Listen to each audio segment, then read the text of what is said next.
decorating the cake. And I used this edible fondant glue that I just showed you to stick on the yellow brick road that I made in part 1. And I'm not gonna lie, it looked pretty good. Now it's time for the grass. You'll see what I mean in a second. The piping bag had a hole in it, as you can see, kind of a little bit. But this was my first time piping grass with this tip, and I thought it was so cool. It looked like noodles in a way. But now I'm gonna clean up the edges because it was really bothering me to have like buttercream on the cardboard. I don't know. Now I'm doing some piping decorations on the top of the cake. I don't know what this is called, but here's my brother dancing in the back of my video. So that was fun. I didn't notice he was dancing until after I watched this back, which I thought was really funny. But if you know what that border is called, like I don't know what kind of border I did. I just kind of did it. I saw it and I did it. I don't know the name for it, so if you know, let me know. But I did white on Glinda's side and black on Elphaba's side, obviously, for her black hat. But now I'm using the red I made for the little poppies. Like, I think that's what they're called. Poppies on the things that make you fall asleep. Those flowers in Wicked.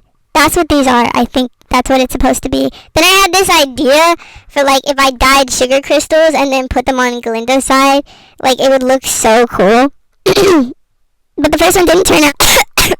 The first one didn't turn out as pink as I wanted it to be, so I redid it and used the red ones as the ruby slippers. Now I'm making all the fondant decorations. I made a homemade stencil by printing out a crown, like Glinda's crown stencil, and then cutting it out and putting tape on it to kind of laminate it a little bit.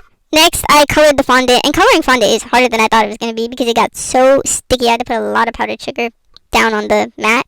But these are the two colors I needed. I needed brown, like light brownish, yellowish, I don't know, and dark brown.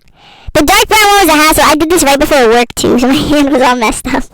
This was the hardest part. This was Elphaba's hat. I had no plan, so I just like crumbled tinfoil in the shape of a hat and used some black fondant and wrapped it around. I had no plan for this. It was late at night and I wanted to go to bed. But this is the little thing I came up with. Just trust the process. It looks like really bad right now, but I promise you it's going to look so much better later. And like way later. I'm joking, it already looks better-ish. Now I'm gluing on the thing, and I hoped that would work, but it didn't because the hat was just so heavy, it kind of just fell off. But it's okay. Now we're painting the crown. We're painting it with some edible paint I got off of Amazon, and this is the rose gold one. I painted it on both sides, but I had to wait for it to dry first, obviously.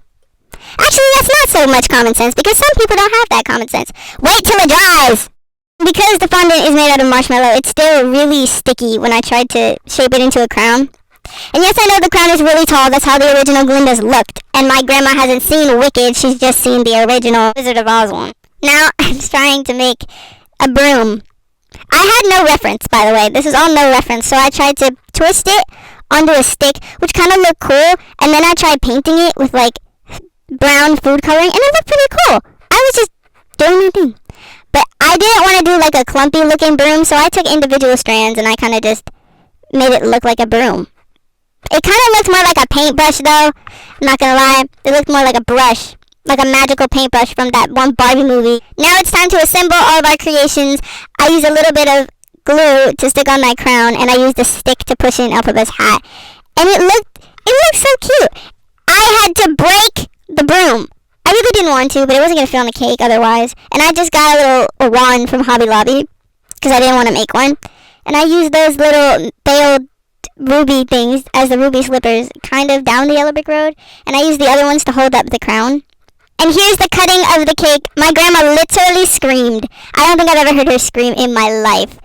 But here's what it looks like. Thank you for watching. Goodbye.